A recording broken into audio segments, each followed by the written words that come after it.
Quando estamos em casa, por ocasião da pandemia, muitos de nós têm o costume de pegar a televisão, ligar e assistir às suas séries preferidas.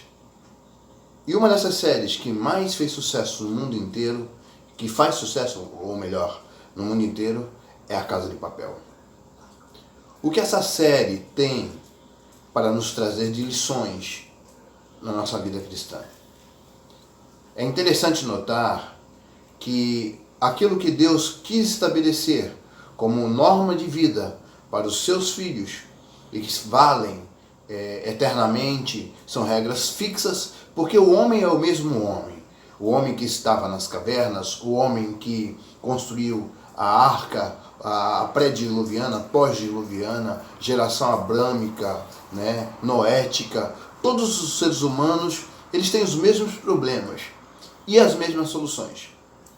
O que acontece é que nós estamos em uma era tecnológica em que os problemas parecem ser diferentes, com soluções diferentes. Mas eu afirmo para você que a solução que vai salvar a vida do ser humano, vai salvar a família, vai salvar o emprego, vai salvar a forma correta de vida das pessoas, é a mesma que foi na época de Adão, na época de Moisés ou na nossa época. O que aumentou são as formas de poder se fazer o pecado, as formas de poder errar, porque a palavra pecado significa errar ao alvo. Que lições nós podemos tirar da série A Casa de Papel? Vamos à primeira. A primeira lição que nós temos do filme, da série A Casa de Papel, é o desprezo ao casamento e o desprezo às relações sexuais como a Bíblia manda se fazer. A pessoa encontra com uma pessoa na hora, pouco tempo depois, ela já está tendo seu relacionamento sexual, assim como várias outras séries, vários outros filmes que aparecem nas TVs, como coisa corriqueira normal. Também em Casa de Papel, observa-se em várias cenas que os artistas vão para os finalmente sem ter nenhum tipo de compromisso. É claro, se eles estão numa casa da moeda, já entraram lá de forma sorrateira, estão mantendo pessoas como sequestrados e outras coisas mais, com certeza eles não iriam ter regras para essa área também. O que a Bíblia fala em relação ao relacionamento homem e mulher? Encontrou, foi para a cama? Não. A Bíblia fala o seguinte, que o relacionamento sexual só deve acontecer no âmbito conjugal, ou seja, o homem quer ter relacionamento sexual com uma mulher, ele casa com ela. Aí ele vai poder ter um relacionamento sexual com ela. O que acontece hoje?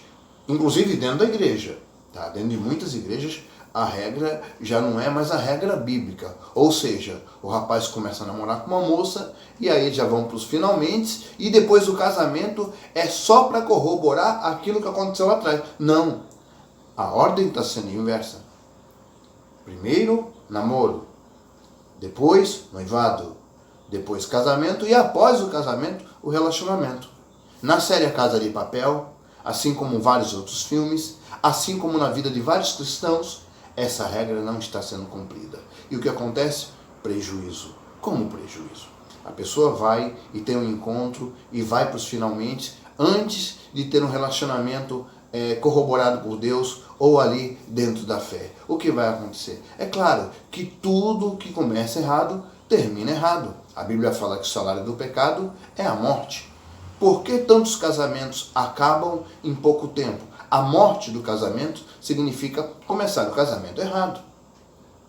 Essa é uma das coisas que a série A Casa de Papel faz.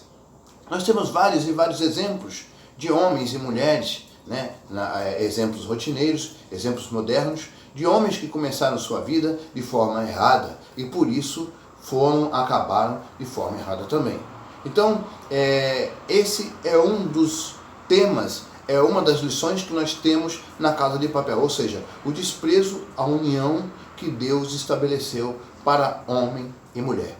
Mas nós vamos agora para o segundo tópico. A outra grande mensagem que a série A Casa de Papel passa, com a anuência das pessoas que estão assistindo, inclusive torcendo, é o incentivo ao roubo e a prática do atalho. Ou seja, ir mais rapidamente para um destino sem precisar pagar o preço que aquilo exige.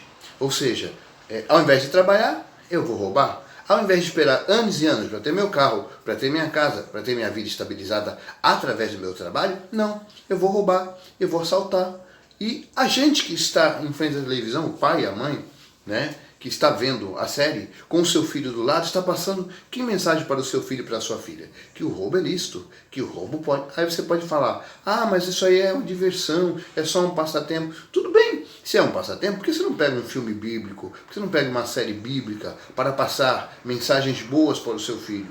Você tem que estar na frente da Casa de Papel, que é uma série internacionalmente reconhecida e que tem muito a ver com a corrupção que está acontecendo nesse mundo moderno. É o Robin Hood, é o roubo do mais rico para dar aos pobres. O roubo é errado de qualquer forma, ou seja, do rico para dar ao pobre, ou do pobre para o pobre, ou do rico para o rico. O roubo sempre é errado e traz consequências malignas e terríveis. Jesus Cristo não corroborava o roubo, ele era contra o roubo. Nós temos um dos discípulos de Cristo, Judas, que aproveitava a sua condição favorável para roubar o que era depositado nas ofertas para Jesus, para a manutenção da vida de Jesus e dos seus discípulos. Ele era tão sutil que ninguém conseguia descobrir que ele estava roubando, que bem que Cristo, pelo Espírito de Deus, sabia que o estava ocorrendo. No final, você veja o que aconteceu com ele, que além de ladrão, ele era um traidor também e acabou morrendo por suas próprias mãos. O final de quem rouba nunca é bom. Sempre tem um final terrível. Não tem paz, não pode dormir em paz, tem que estar sempre mudando de lugar, né? A família não tem paz de jeito nenhum, porque quem rouba não tem sossego na vida. É uma das lições que nós temos também nessa série, que é altamente prejudicial e que muitos cristãos comemoram, torcem para que o bandido se dê bem, para que tudo dê certo, mas na verdade é uma grande... A terceira grande mensagem da série A Casa de Papel são os personagens dúbios, atitude relativizada. Você não sabe o que é o bem, o que é o mal. Uma pessoa que está do bem numa hora, passa a estar do mal do outro. Então não se sabe dizer quem é quem em toda a trama. E isso faz a gente trazer para a vida da gente, caso a pessoa não se aperceba, essa questão de um mal relativizado. O mal não é totalmente mal e o bem não é esse bem todo que se diz. Como o símbolo Hang Yang Rin, né? É um símbolo da nova era que diz que o mal não é mal totalmente, que tem um pouquinho de bem lá, e o bem não é bem totalmente, porque tem um pouquinho de mal lá. Ou seja, um comportamento duvidoso, um comportamento que não vai para o lugar certo. Ou seja, o bem pode ser mal, o mal pode ser bem. Isso é totalmente catastrófico. Quando você vai ensinar o seu filho, você tem que dizer, isso está errado, isso não está certo. Não é? Quando uma criança chega com alguma coisa da rua, não é? E aquela coisa ele não ganhou honestamente, ele não achou, ele tirou de outra pessoa, a mãe e o pai têm a obrigação de dar um break nele, falar, meu filho, aonde veio isso? De quem é isso? E tem que insistir até que ele diga de quem é. E quando ele disser de quem é, tem que devolver para a pessoa, inclusive dá até uma punição física dependendo do caso. O que está acontecendo hoje é que o mal é relativizado. A pessoa vai ao supermercado, recebe um troco errado, ao invés de pegar e devolver para a caixa, recebe aquele troco e diz, ai, Deus me abençoou. Tem crente que fala isso, que Deus abençoou quando a caixa deu o troco errado. E ele pega, gasta aquele troco, ao invés de devolver. É a mesma questão da série Casa de Papel. Ou seja, uma pessoa que é defensora da lei, num determinado momento da série, daqui a pouco está do lado dos bandidos. E isso é inaceitável. Deus é Deus e é bem. Satanás é mal e é o mal está do outro lado. Não existe um meio termo. Ou certo ou errado. O que é errado, o que é certo é certo. Infelizmente, nessa série, o que é errado pode estar certo, o que é certo pode estar errado, dando uma grande mensagem de dubiedade para quem está assistindo. Ou seja, se a pessoa assiste uma série dessa, ela vai ter aquele sentimento de estar em cima do muro. Será que isso é totalmente certo? Será que isso está errado? Fica difícil de tomar decisões. Deus é um Deus que exige decisões da gente. A gente tem que estar do lado certo. Será que estar na igreja é certo mesmo? Vê aquele pastor, vê aquele fulano. E a pessoa fica olhando para as pessoas ao invés de olhar para o dono da obra e querer fazer parte do ministério, fazer parte da casa de Deus. O que as pessoas fazem, elas vão responder. O que é interessante, o que é importante, é que a minha família, é que os que estão ao meu redor, os que são influenciados por mim, saibam as minhas posições e queiram seguir aquilo que eu sigo ou queiram seguir suas vidas como quiserem. O problema é de cada um. Se a pessoa quiser seguir o mal, no final ela vai ter a recompensa do mal. A última das grandes mensagens diz o seguinte, que o que é de todos não é de ninguém. O que é de todos não é de ninguém. Ou seja, quando é uma coisa que pertence ao Estado, quando é uma coisa que pertence ao município, eu posso tomar, eu posso pegar, porque o Estado me rouba. Então eu tenho o direito de roubar ao Estado. O que isso nos diz é que tudo o que é de todo mundo, na verdade, não é de ninguém. É uma grande mensagem que a película A Casa de Papel, a série A Casa de Papel, passa para todos. Eles entram na Casa da Moeda da Espanha e lá eles pegam e traçam um plano para roubar aquela grande quantidade de dinheiro. Aquela grande quantidade de dinheiro é do povo espanhol, não é deles. Eles estão se apropriando de algo que é de todos. E se é de todos, não é de ninguém. É como as pessoas fazem quando depredam telefones públicos, quando acabam com qualquer produto que é de todo mundo, quando destrói uma escola, né? Quando destrói um ponto de ônibus. Aquilo não é de ninguém, é de todos, não é de ninguém. Eu tenho o direito de destruir. Né?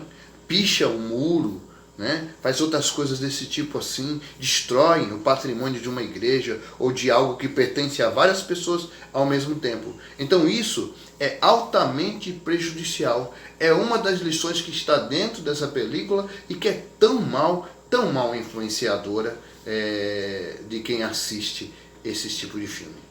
Ou seja, a televisão, as séries, né, as plataformas de vídeo, o que elas têm feito? Elas têm trazido para a família brasileira e a família mundial uma doutrina que não é bíblica, uma doutrina satânica, né? De desprezo pelo casamento, desprezo pela virgindade, né? De incentivo ao roubo, incentivo a práticas erradas. O coletivo não tem valor nenhum. Ou seja, quem assiste esse tipo de coisa está trazendo para sua família males terríveis. Aí no futuro, quando o filho, quando a filha, quando um genro, uma nora, quando os netos estiverem no caminho errado, a pessoa não pode dizer que é culpa de Deus.